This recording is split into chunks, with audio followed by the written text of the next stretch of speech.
তোমরা আমের অনেক রকম রেসিপি ট্রাই করেছো, এটাও তোমরা ট্রাই করে দেখতে পারো। রেসিপির নাম হচ্ছে ম্যাঙ্গো ডিলাইট। এটা কিন্তু সম্পূর্ণই চিনি ছাড়া। আমি কিন্তু এখানে 3টে আম নিয়েছি, তোমরা তোমাদের ইচ্ছা মতো আম নিয়ে নিতে পারো।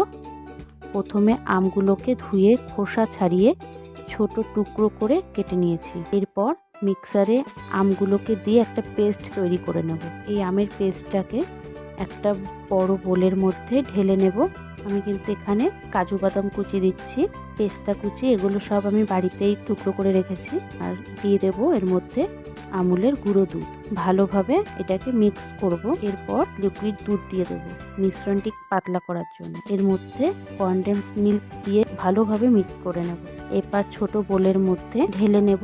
তোমরা চাইলে কিন্তু এখানে তোমাদের ইচ্ছা মতন ড্রাই ফ্রুটসও দিয়ে নিতে পারো। কিছু টুকরো করে আম কেটে রেখেছি, সেগুলো দিয়ে দেবো। এর উপর একটা চেরি দিয়ে